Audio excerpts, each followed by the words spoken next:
Hello. Okay. Hello. Hello, everyone. Sorry for Hello. the delay. Okay.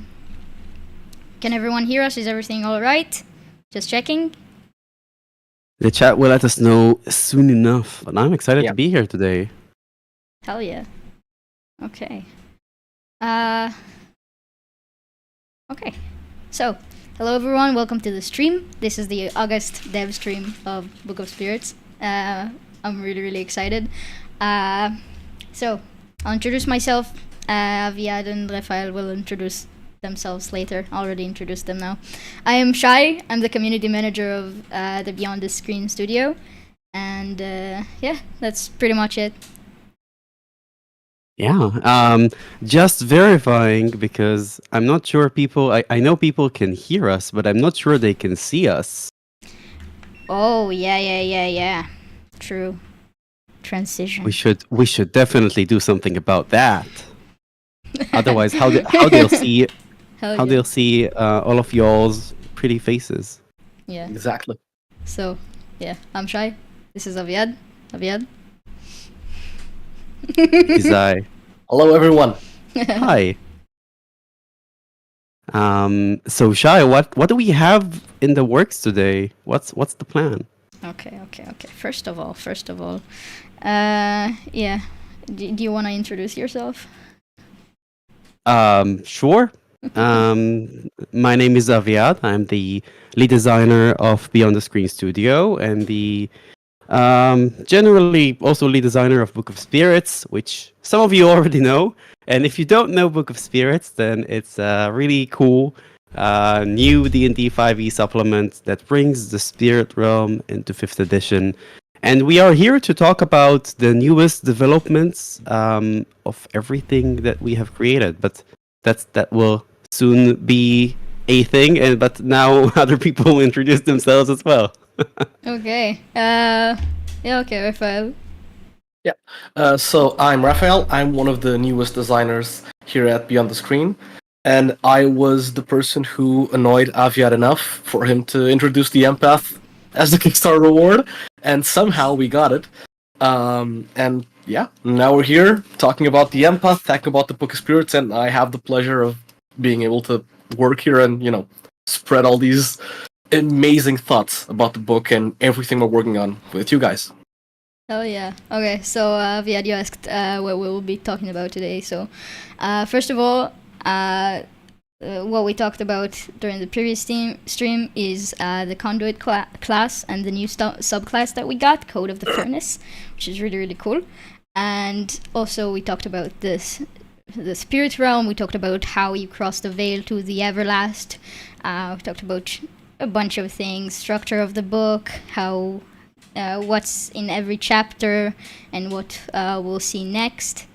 And yeah, that's pretty much it.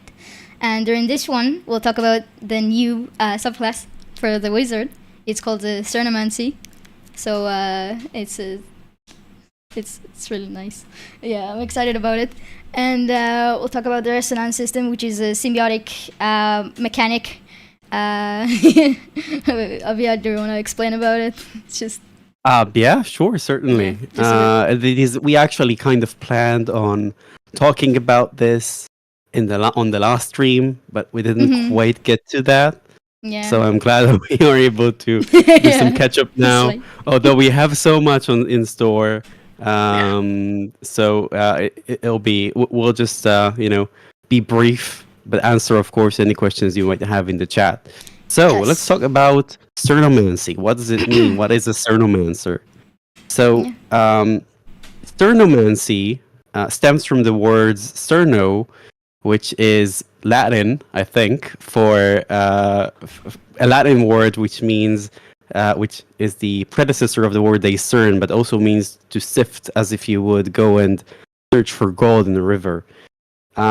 The same way that people would do that, they can, in fact, sift through memories of the spirit realm and kind of bring back things as the spirit realm remembers them and manifests those memories into reality. So, for example, Cernomancers could take a broken piece of a wall and all of the pieces around it and kind of temporarily reassemble it into one full wall and perhaps read the text that is on top of it. At first, they can only see images of how it used to look, but eventually, as they progress in the subclass, they also gain the ability to actually manifest objects into how they used to be.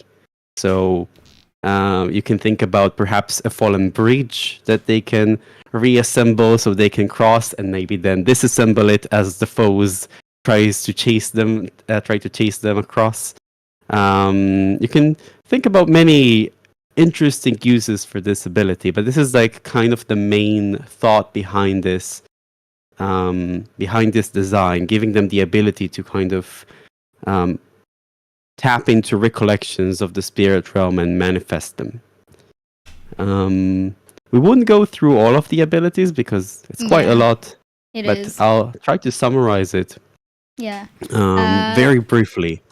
Before that, I have a question for you. So it is a wizard after all. It is one of the it's a wizard subclass. So what is the difference between how they get their magic between how a usual regular wizard does? So I don't think there's much difference per se, because wizards are all about studying the arcane. The difference with Certomancy is that the arcane in a world that has the Everlast or the spirit realm also introduces this new realm of existence and all the magic that is innate to it. So wizards that explore the magic of that realm learn how to tap into that kind of magic and copy it and master it, and that brings this kind of element from kind of mastery over understanding something and then having mastery over it. So with wizards, with Cernomancers, they take inspiration from a phenomenon that is called memento etherealis, in which the Everlast remembers a traumatic events and repeats it over and over and over, in essence.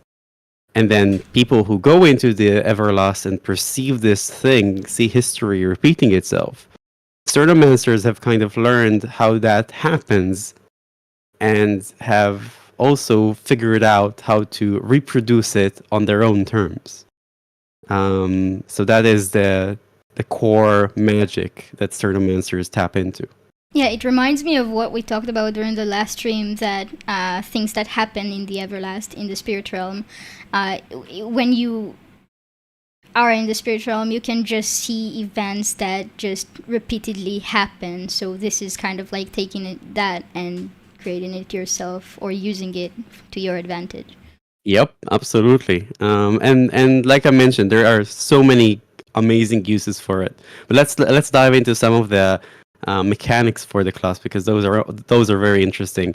At first, second level, where you pick this subclass, you get the ability to restore some lost hit points of an ally as a reaction. Not really the hit points, but you kind of tap into the memory of how they kind of felt just a moment earlier and grant them temporary hit points to kind of restore a semblance of the vitality they had before it was struck away.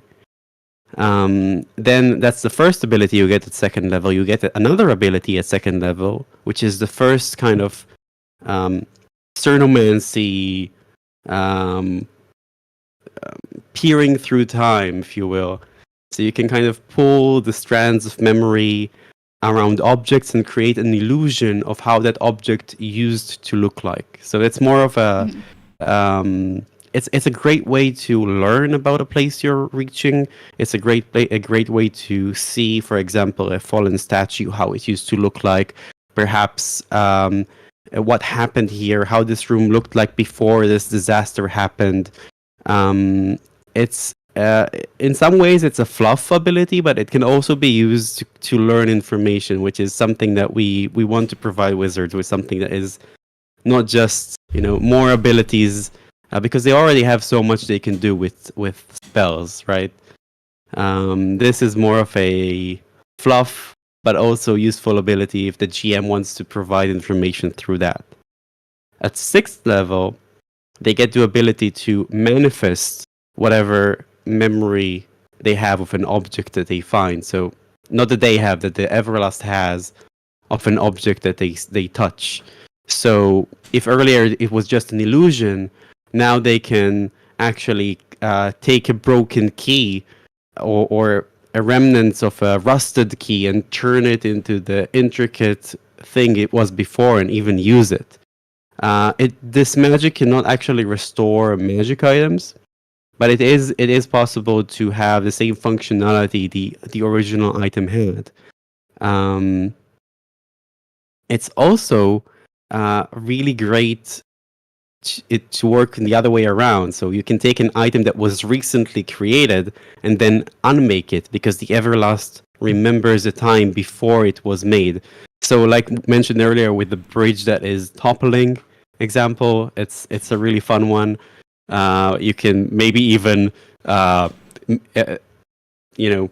a door to shift out of existence briefly so you can just cross it. Remember, which it's can be just fun. objects. Just objects. Just objects. Just Yeah. objects. The exact wording also limits the amount of times you can do that, the size of the objects, the amount of objects you can do, and etc. I'm just sparing you some of the technicals so we can just get the gist of it. We have Skua in the chat saying it's a perfect feature for DMs desperately resisting the Yeah. urge to lore them about their homebrew settings. Yeah. Yes. Remember, people were still taking questions as well. Yeah. Yes, absolutely. This is a phenomenal way to just portray information to your players, which is always fun. At 10th Not bad. level, I was gonna Yeah. say, like, even in regards of the players who really like to lore dump and lore dive into the world, I think this is the most archaeology based wizard we have possible. yes, Again, I this think is the it's- Indiana Jones of, I love of wizards. archaeology. Yes, 100%, 100%. And I was even remembering, as you were talking about the second level ability, where you could restore someone to how they felt previously with that temporary hit points.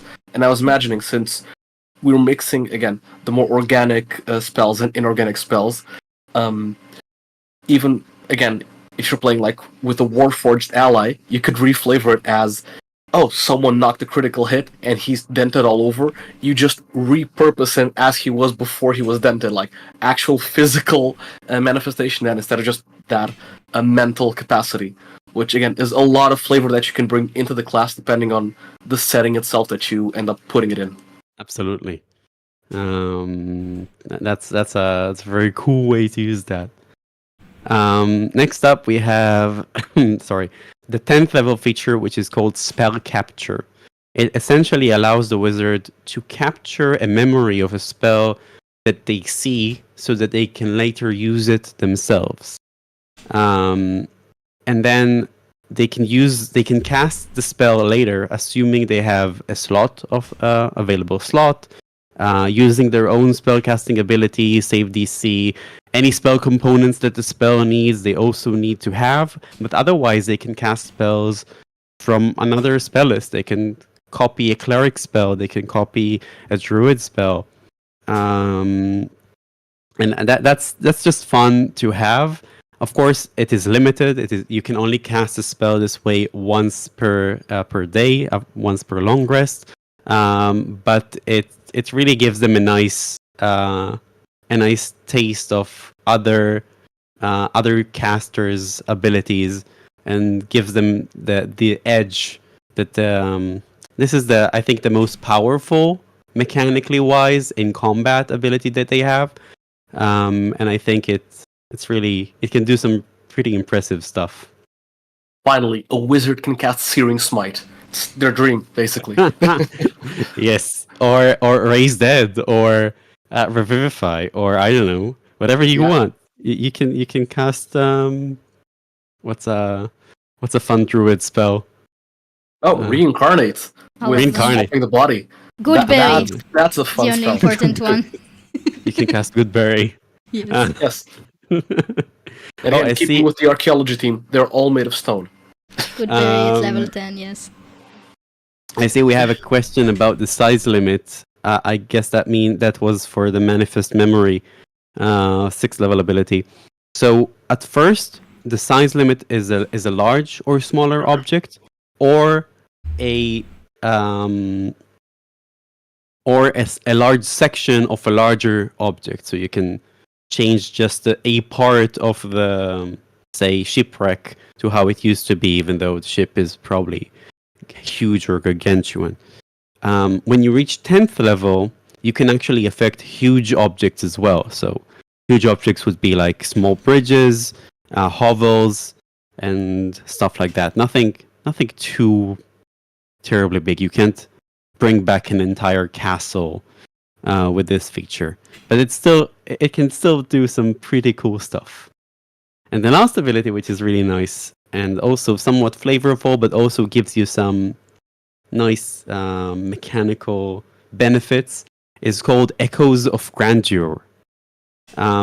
This allows you essentially to create a large illusion around wherever you're standing, and you bring back the location into how the Everlast remembers it.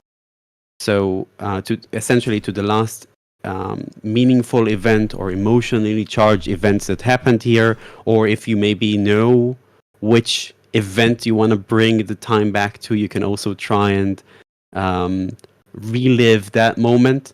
It's all an illusion. That is The so cool. creatures around you will not know who you are. They will not respond to you. It's like watching a movie in 3D all over you of what happened at that moment, at that time.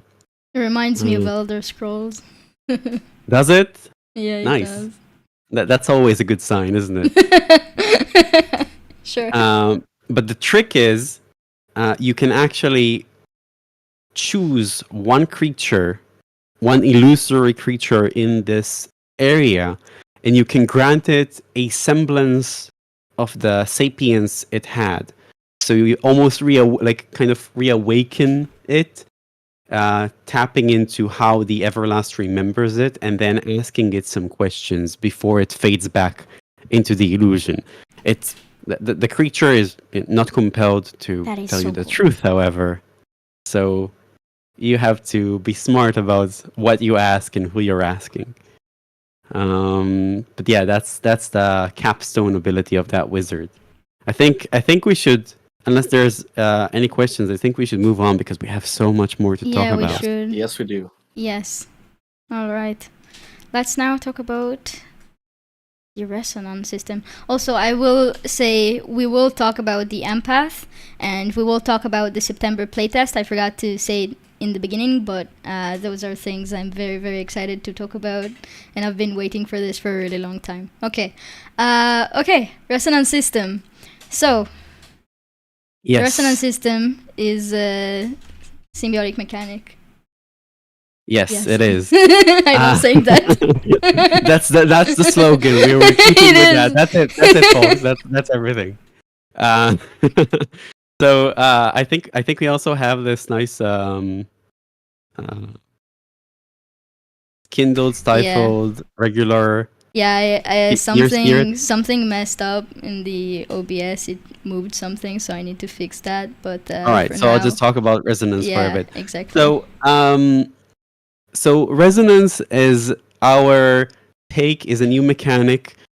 Essentially, it is a way for emotions to have mechanic impact on the game.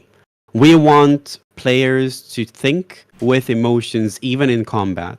And since spirits or anima are creatures that manifest from emotions, they are emotions incarnate, if you will. We want players to be able to affect them with how their character is feeling. So we have some new people in the chat. Hello, everyone. Resonance system. All right. So essentially, we give players a new action that is called a resonance check. And when they encounter a spirit, they can try and either kindle it or stifle it, and making it stronger or weaker, respectively. So they make this ability check, and for example, if they meet a spirit of fear, they can try and stand resolutely against it, despite feeling afraid, perhaps bravely swinging their great sword against it. It's important to mention that this does not take an action or a bonus action. This is in addition to everything you do on your turn. It's something that is a free action, perhaps.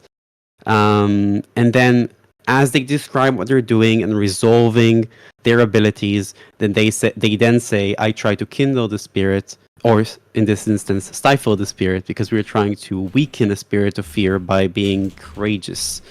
And in doing so, if they succeed, the spirit actually becomes weaker. It perhaps loses some of its damage resistances, or perhaps loses access to some of its abilities. Maybe it can only make one attack instead of two attacks with it on its turn. There are many different aspects to how this happens, and those are described on the stat block of each spirit in the Book of Spirits. On the other side of things, they can also try to kindle the spirit. Kindling the spirit just makes it more powerful. Again, new abilities that are added to the stat block that are unlocked and can be used only when the spirit is kindled. I see a question in the chat about the type of check it is. So it's a charisma check, although it can be any other ability that GM deems appropriate, so you can be creative with it. We don't want to lock you too much into it. It's so wisdom, charisma, or anything that works in the situation.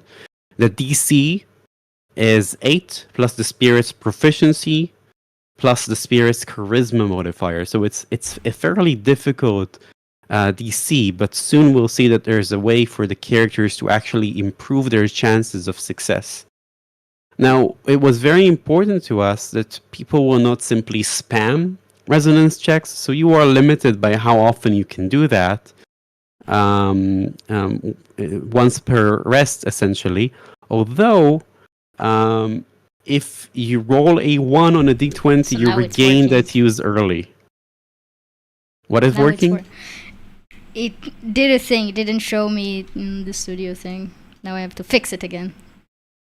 Oh, But so now can they people can see see it now kinda. the fear Yeah. spirits? Yeah, but I have There to we go. change We're some seeing it stuff. now. But yeah. So on the screen, you can see right now some examples of how that might look like. So we have a fear spirit in the middle, and then we have on the right, it's a stifled version of it. We see it's weakened, and then we see a more powerful kindled version of it on the left. Every spirit has this mechanic ingrained, baked into the stat block. So even if you want to create more spirits, you can take a lot of inspiration from the existing 60 creatures that will be included in the book. All right. A lot of questions, I'm sure. This is just one part of the mechanic, right? You can improve the resonance checks in some way. You can try and recall a memory from your past to grant yourself proficiency with this check. You can instead of it being a free action, you can spend more of your turn doing the resonance check, and thus granting yourself a better chance of doing that either with advantage or with proficiency bonus. There are many ways to kind of improve it. We also want to encourage GMs to give advantage on that if the role play is fitting. We want to create this kind of heroic moment where the character dials back to their tragic backstory and links something that's important to them and brings it to the forefront, and it having an effect on what's actually happening right now in combat. That's like my vision when designing resonance. Is what I want to bring into 5th edition D&D. And I wanted to say, like, not just that. I think one of the things that 5e D&D tends to fail, quote unquote, is regular combat, where, okay, you fight a bunch of bandits, let's go, and people just roll dice until one group is dead. I think having this, the resonance system in general, makes so that every combat can be meaningful. Like groups, even in Fantasyland, you don't tend to just kill people and monsters willy nilly. It makes combat matter, and I think that is one of the most important things, that making it so that, oh, you're nearing a TPK and you just have the rogue left. Having him make that heroic statement to gain, like, to immediately stifle the spirit or bring forth other spirits that would come to their help. Stuff like that, I think is just incredibly deep and allows for, so much roleplay diversity, both for the players and for the game masters itself. Yeah, absolutely. And it's really, we already have some feedback from people who have tried it, and they mentioned that it actually got their players to think about what their character is feeling in the moment, because now it has mechanical benefits to do so. But it's just a victory, I feel, for RP inspired games, and we want to keep that going. The less metagaming possible, the better, in my opinion. Yep. Yes. Also, the difference between kindling and stifling is pretty interesting in the mechanic in itself, because in either case you also you still benefit from it in a way. Yeah. If you want to kindle an allied spirit, if you want to stifle an enemy spirit, but there's also another way for the GM to use this mechanic. So far we've talked about the character side of things. Now let's talk about the GM part of the mechanic, which is we named Call for Resonance. So that is a part of the mechanic that the GM throws at the players in specific dramatic moments. For example, the GM might say that the characters see the spirit of despair sucking the life out of the cleric, and the cleric's corpse falls dead to the ground after, scoring a critical hit and dealing a bunch of damage and whatnot. And then the GM asks, does anyone feel overwhelmed with despair right now? And if anyone replies yes, then two things happen. First, the spirit becomes kindled because it is a spirit of despair. The second thing that happens is that the player gains a D6 resonance die. And that die is very cool because you can use it for essentially any role. It's similar to Bardic Inspiration in a way, that you just get that die if you say yes, and you kind of accept that emotion into your character's roleplay at the moment. And yes, it makes the spirit stronger, but it also gives you a chance to do something cooler later. And then, an even cooler aspect, I feel, is that you can actually upgrade your resonance die. You can make it, you can turn it into a D8 and a D10 and eventually even a D12 by role-playing that emotion that you have accepted on following turns. So, for example, let's say you accepted fear into your character. You saw a very scary spirit appearing out of nowhere. The GM asks, "Hey, who's afraid right now?" And the wizard says, "I'm terrified." And they get the D6. The spirit becomes kindled. But then on the following turn of the wizard, they run away and cast mirror image on themselves. And then they say, "I'm doing this because I'm afraid. I'm resonating with fear." And the GM goes, "You know what? Yes, you do. This works. Your resonance die upgrades, and now they have a D8 that they can add to anything they want in the next hour, like once." So that's like the two parts of the resonance system. Still, everything is in playtest. We'll talk more about playtesting this later in the stream, but your feedback on this is vital. We want this to work. We don't want this to bug combat. We want this to be fun. And this means that because it's such a weird system for in the 5e space, we need all the feedback we can get. Yeah, I think we want this to make combat more interesting. If it bogs it down, slows it down, then we need to rework something. The main focus is making it more interesting. I think it's as clear as that. Yep, absolutely.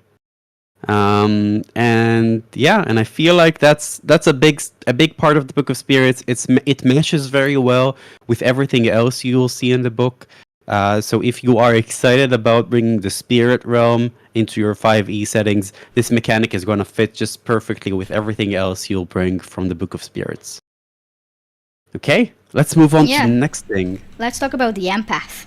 Ooh, Ooh. Yes. Raphael, you wanna There you go. you wanna This talk is about your the empath a spotlight, little man. bit? Sure. If I may, I had the idea for the empath about a month before I pitched it to Aviad.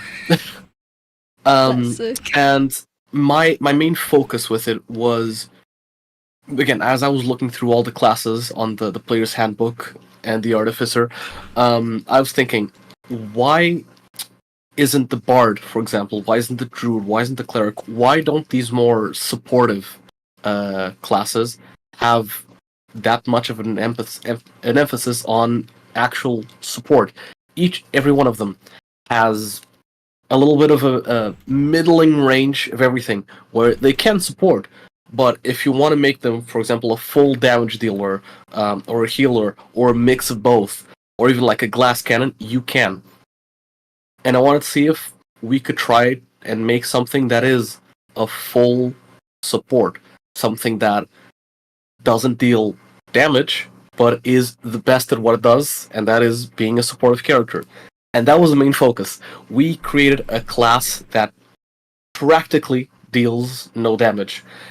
We have a couple abilities and a couple spells that reflect damage back at creatures, but never in a situation would an empath be able to physically damage someone with their spells, with their abilities. And that is the main thematic focus, I think, when we created the empath.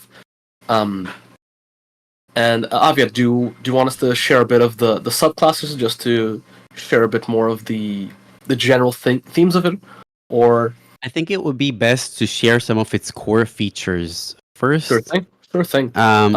We had a lot of revisions for the empath. Yes, a lot.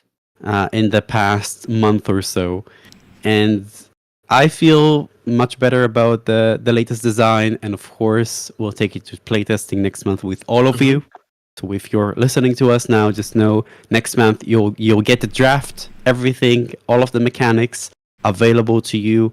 If you choose to join the playtest and give us feedback as you try things and help us make it better. Yeah, But we'll the talk a empath little bit here- about that more later. Yeah, we'll talk about that soon. But I think people, I want people to start getting the picture of what it means to play an empath. How does it actually feel? Yeah. Then I guess we'll go through the first and second level features, at least, just so we can get a basic feeling.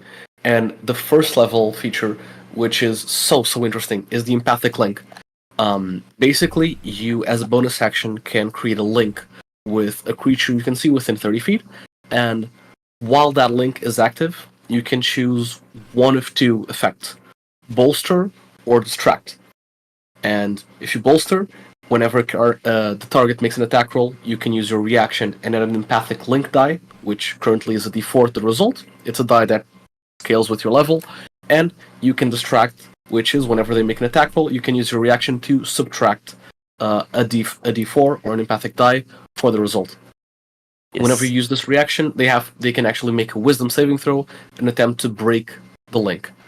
So just to clarify, this is something that you choose as you establish the link. So you can choose to link yourself to the mind of an ally and make their attacks more likely to hit, or you can choose to link your mind to an enemy and distract them as they're trying to hit you or your friends.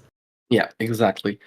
And again, I think that first ability, really, again, the first abilities are always what create the core of a class, and I think this really hit the nail on the head, because our idea is, again, we are never the front line, so to speak. we're always on the backlines. We're the ones who allow our friends to not die, and we're the ones who allow our friends to kill something else better. Simply enough. Absolutely. The empath can be very wholesome, okay? It's just Raphael Yes. right now yes, is yes. It can be very wholesome, absolutely. I In think- fact, you can be a pacifist empath and not have to actually kill any creature. You can if you so choose, you have this route that makes you that doesn't give you any damaging spells or abilities at all. Yes, there is a pacifist route for the empath. It gives you the true ending for the end of the game, for the D&D game. That's how you win D&D. Yes, exactly. You have to never deal damage. Period. But this is for the first level, where again this is a full caster, so spells 1 through 9th. And how many spells do we currently have for the empath? Because we have a lot of new spells. We have a total of 19 spells added. We promised 15, but I couldn't help it, so we have Yeah. 19. I think about half of them, or even more, the empath has access to. So you'll probably see a new spell or two on every level. Every level, so to speak. Yeah. Yes. But yeah, going forward, let's go to level 2, where we get 2 abilities. First off, we get aura reading, where we get advantage on insight checks against creatures within 30 feet of you, which again is the general vibe of the empath, where as my playgroup calls it, a vibe check. Yes. They allow it to just feel the aura around you and We're just good at vibing with things. It's just clear Exactly. thing.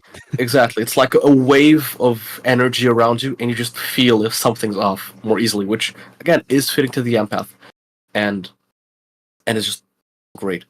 Then going to second level, we get my favorite spell, my favorite feature, so to speak, which is spell restoration, which is whenever you lose concentration or stop concentrating on a level spell, you can gain a spell slot of 1 level lower than the slot used to cast the spell, with the minimum of first level. If you gain a spell slot of 6th level or higher, it is just a 5th level spell slot instead. You can use this a number of times equal to yours modifier and regain everything on a long rest. And this is what makes, in my opinion, the empath such a powerhouse. Because again, people can think to themselves, oh yeah, the wizard can have a bunch of spells, and the bard as well, and they can make a full support kit as well. But that's what makes the empath, better, so to speak. At least in support, which every spell that they cast is never wasted. You won't have to worry about, even at 3rd, 4th level, oh, I can't cast invisibility on this ally because I'll need it for combat. No. Every concentration spell that you end up using can be reused back into your essence and just brought back into the spell list you do have, which Yes. I think makes it so that again you can just keep using every single utility spell that you wouldn't generally use with other characters. To clarify, I think you mentioned this, but this is not something you just happens every time. You are limited whenever you lose concentration. You can choose to regain a spell slot of a lower level. So Yes. You need with to. invisibility, a 2nd level spell, you'd get back a 1st level spell when it ends, and then you will mark one of your uses, and you can do that wisdom times prolonged rest. However, Exactly. you will also you may also see later in the class that the empath has more uses for their spell slots, so it kind of evens out. In a way, you can, if you want, you can just use it for spells and always have spell slots available to cast the awesome support spells like Raphael mentioned. But if you want to do something really impressive, you can also channel a spell slot into some of your key features and do something quite cool. Yeah, exactly. Without again not going deeper into the features into all features because we don't have time. You could, for example, using your 3rd level features, where you could also target allies and enemies to give them D4s, D6s of advantage, disadvantage. you could actually drop concentration on a spell, and instead of targeting one character, you can target two characters, with each one with a different effect. And at the same time, as you drop concentration, you regain that spell slot. So it gives empaths that incredible moment of decisions where, okay, my ally has invisibility up, for example. It's the easiest one I can remember. So should I let him drop invisibility and manage to hit both of these enemies, or do I allow him to stay and hit a single one? Because again, dropping invisibility isn't just, oh, I waste a second level slot. It's just I drop invisibility and I can recast it once again after my turn goes by. And Which it's again, another fun thing there is that some spells that just end when they're like a hold person spell, for example, when someone breaks from the spell. It always sucks, but as an empath, you can actually get a first level spell back from your second level hold person, so you get Exactly. something anyway. Yeah. You want to talk about psychic flare? Yeah, we can. We I have wanted time. to just. Yeah, go ahead. Yeah, I think we have time. But real quick, Psychic Flare is as an action while you are concentrating on a leveled spell. You can target a number of creatures within 30 feet of you equal to the spell's level. Which again, going back to the having a spell concentrated is always important for the empath. A creature affected by your empathic link is always considered within range for this feature, which again adds to the core feature of the first level that we have in the class. And then you can choose one of the following options. You can choose Protect, where each target gains a number of temporary hit points equal to 2 rolls of your empathic link die plus your wisdom modifier. These temporary hit points last for an hour, and don't expend your empathic link features. You can use Uplift, where the next ability check, attack roll, or saving throw each target makes has advantage, or Demoralize, which next ability check, attack roll, or saving throw has disadvantage. Yes. So you can choose one of the three. You can when you activate it. Exactly. And the number of creatures that you can affect depends on the spell level that you are concentrating on. So if you're concentrating on a second level spell and you choose Protect, then 2 allies within 30 feet of you gain the 2d4 plus your wisdom modifier temporary hit points, which is very cool. Of course, the empathic link die increases with the level, so this remains relevant even later. Yeah, and again, it goes to show that having that spell concentrated on is so useful because, for example, Hypnotic Pattern, which is a spell that forces you to keep concentration to stop 7, 8, 9 enemies, and doesn't allow, for example, bards, wizards to keep dealing damage. This allows the wizard to keep concentrating on a spell and not deal damage, while also buffing other characters to do something else, be it running away, targeting a specific enemy, or even targeting those enemies under Hypnotic Pattern or stuff like that to fail other saving throws. And again, keeping that, it is very much, I'd say, an intermediate to difficult class because you do juggle a lot of features and spells, stuff like that. But I think for people that do find that playstyle rewarding, it will be so much interesting. Yep. Yeah.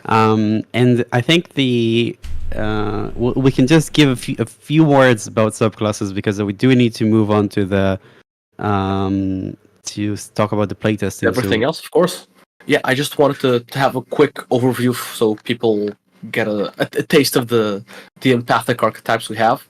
We have Mind Healer, which is a subclass focused on aiding others. Again, that pacifist empath that we're talking about. The general vibe is that you tend to take care of others. You're like the motherly character in your playgroup, and basically all that you do is in lieu of protecting others and those that you care about.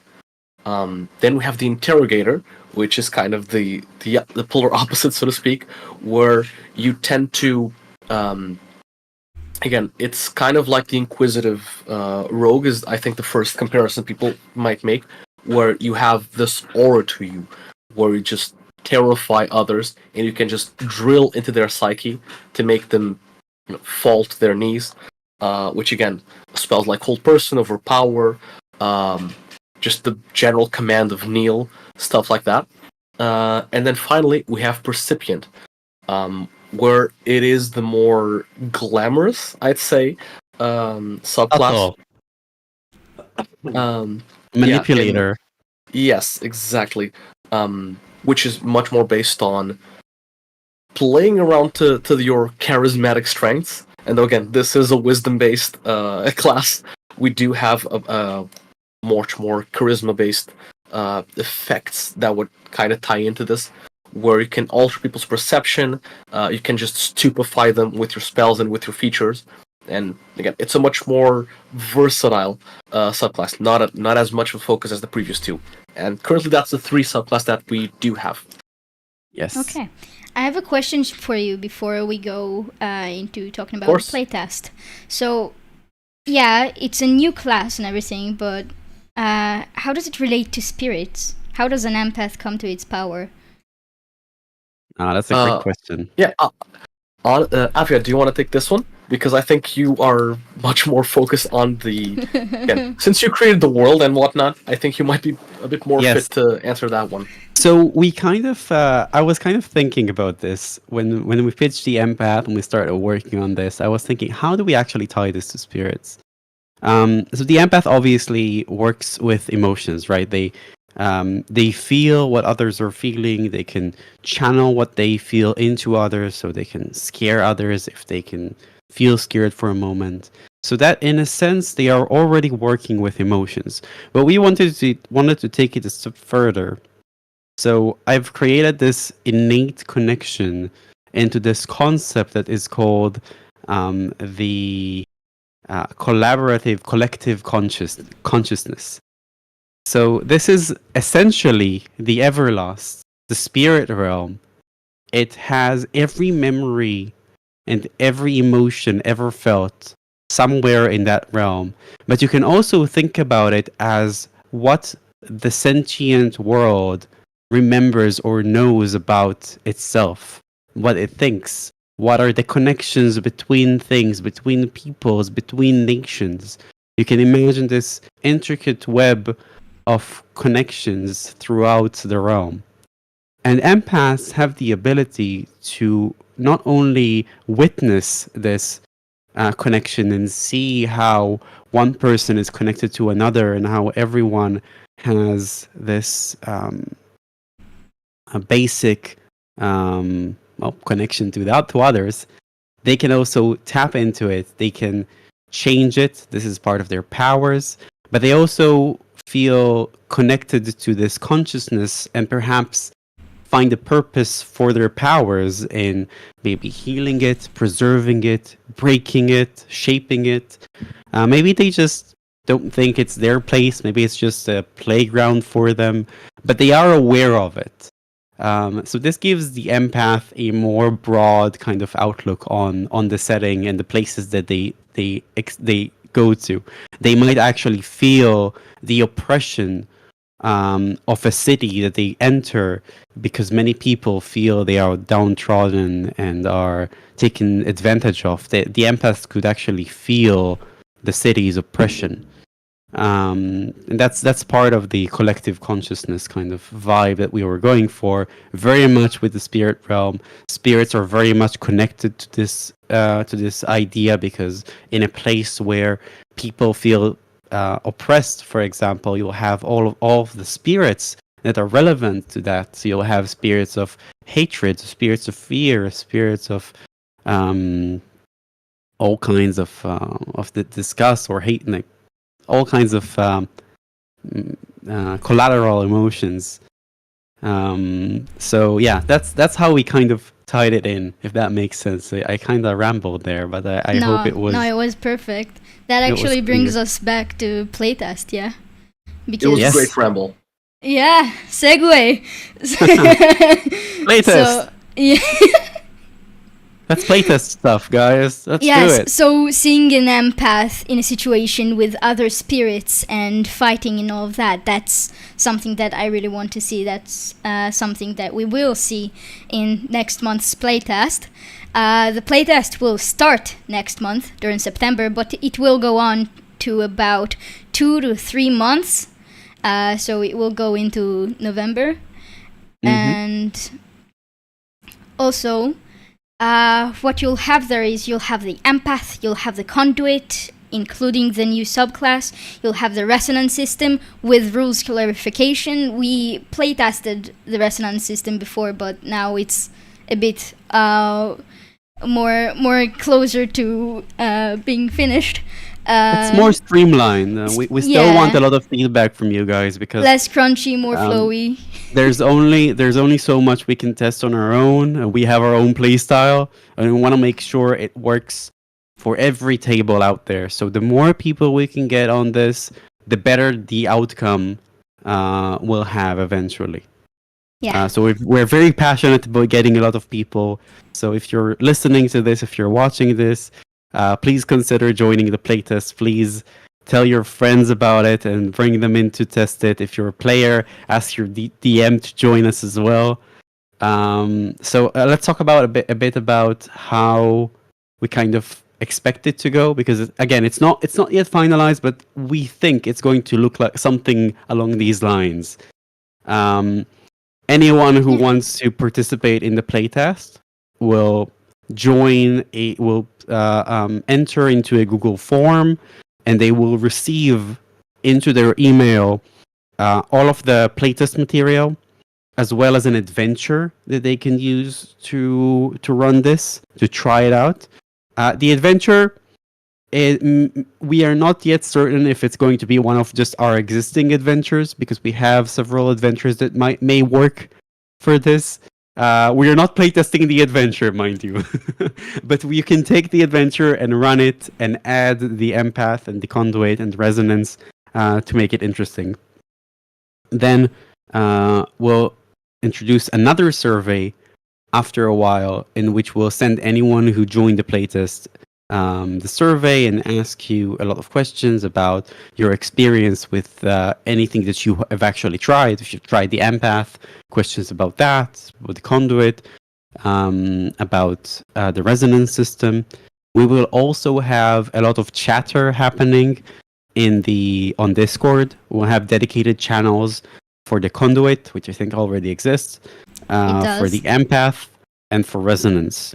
Yes. These are the three big things we want to playtest for now. We considered perhaps even testing more, but I feel like that may be a bit much. And we really want feedback on these three, because these are the most volatile, fragile, new,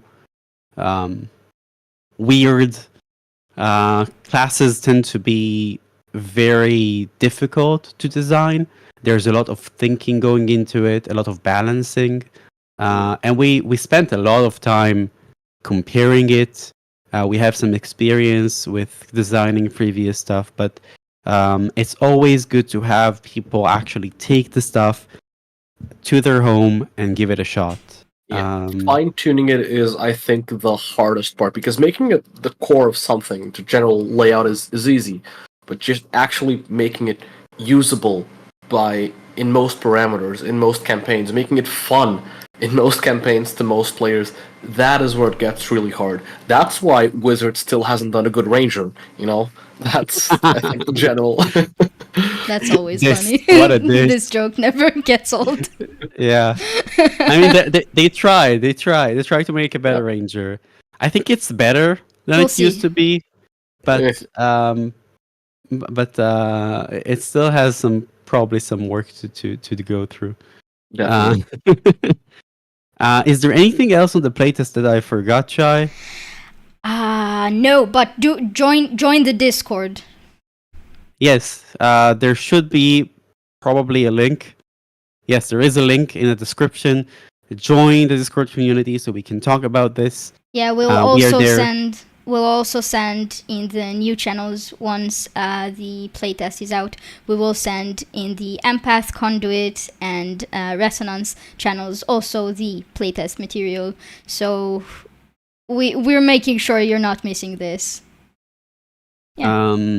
And I think we do actually have some time to take some questions. So if you have questions right now, throw them in the chat. I did see a question earlier that we have missed. Did we? I think a couple even. Hmm. So we had a question. I think it was during when we talked about the wizard. Someone asked. Christopher asked if illusionist wizard uses illusory realities to solidify this illusion. Yes, why not? It's cool. Let's make it happen. Exactly. Yeah, it's a cool combo. I won't say no to a cool combo. Skua asked, how would you suggest handling the potential conflict between players if one of them embraces the resonance and another finds the buff to the Animar that they're fighting unwelcome? This is a challenge, honestly, because what happens here is in the situation, one of the players, I should say, accepts an emotion into their character, into their roleplay, which does grant them an advantage, grants them a resonance die, but it also makes the creature you are fighting more powerful. And I think there is no easy solution for this except for talking about the resonance system beforehand, saying that this may happen, and trusting both players and DMs that they all want the outcome that is interesting for them is a good story. So even if the mechanics, even if it's not the most optimal choice always to give in to an emotion, it's usually an interesting choice to do so. And if you are playing in this realm of interest, if you want to maximize dramatic moments and story impact, then choosing resonance is usually the right call. But if you don't feel this way, then you can opt out of the resonance system. Everything works without it as well. So talk with your table, make sure everyone's on board, and yeah. And as always, you mentioned on the following comment that talking to each other is always the first call. Yes. But and you're right. It's that there's no better solution for this that I can think of for now. I want to add.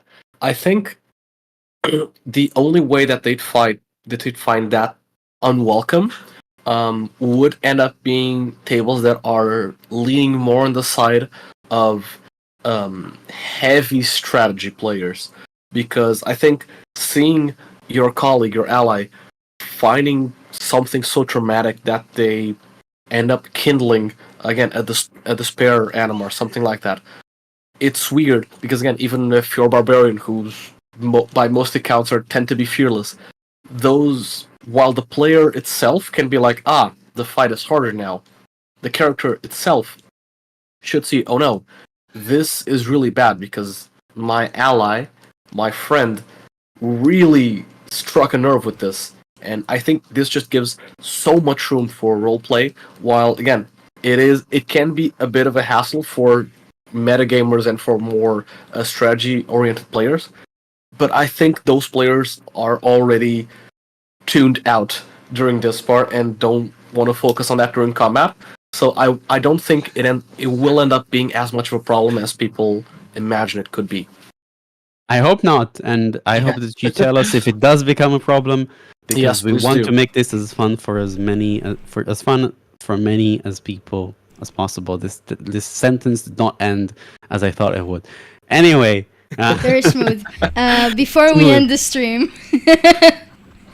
Okay, Aviad, people can still support the Becker kid, right? Yes, you can still jump in. There's a link in the description to buy the Book of Spirits if you haven't yet. Pre-order, actually. Still working on there it. are still some bundles, yes. Stay tuned for the playtesting. It will be up in September. There will be another stream as well in September, so you can hit that subscribe button for to get notified for when we go live next and talk about more things. I expect us to have more information about the Spirit Realm exploration next month, because this is what I'm working on right now. And in more art. And any questions that you may have in the meantime, we'll answer as well. Thank you everyone for joining us. And any parting words, Shay? Just the outro. You guys know. You know Outro. how it is. Yeah. Roll credits. A general shout out again. Interact in our Discord community in the comments below.